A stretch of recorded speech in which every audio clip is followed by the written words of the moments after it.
on parle de la guerre, que ce soit en Ukraine, au Mali, ailleurs. On parle des coups d'État militaires au Niger.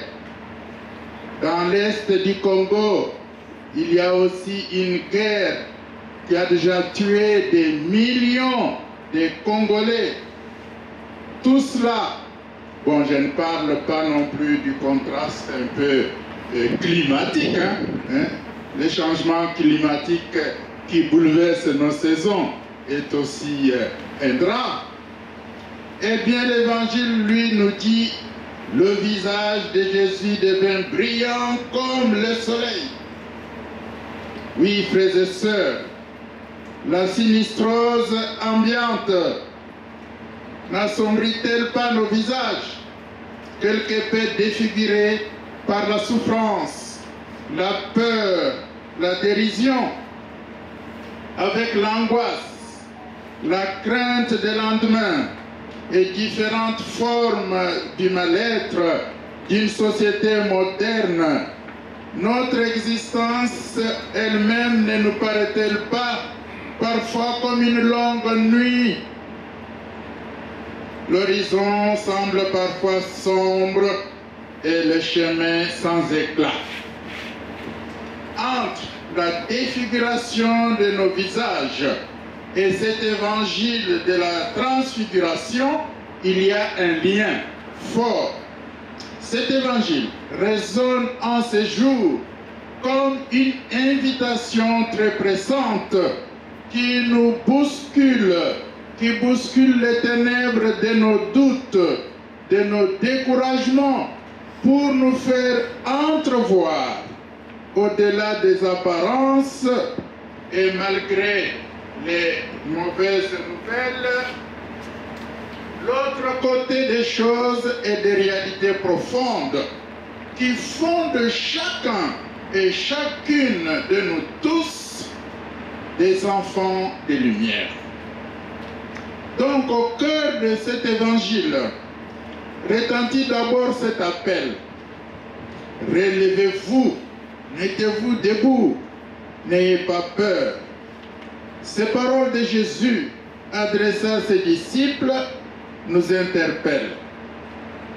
Éprouvés, isolés, abattus, craintifs, le pessimisme peut nous atteindre. Mais aujourd'hui, laissons-nous transfigurer par cet appel confiant du Seigneur et osons quitter ou transcender tout ce qui nous alourdit, tout ce qui nous asservit pour risquer notre vie et accueillir cet enfant de lumière qui sommeille en chacun et chacune de nous tous. Déjà, le jour de notre baptême, nous avons revêtu cette lumière du Christ ressuscité et que nous entretenons aussi par d'autres sacrements.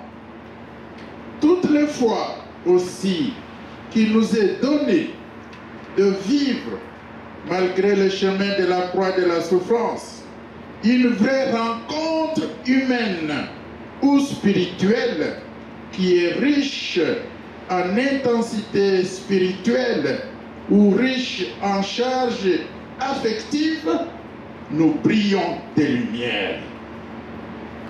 Qui de nous, le Christ laisse transparaître sa nature profonde, sa grandeur divine, qui ne l'a jamais quitté d'ailleurs, mais qui était enfouie en sa chair humaine pour lui permettre d'aller jusqu'au bout de l'aventure humaine.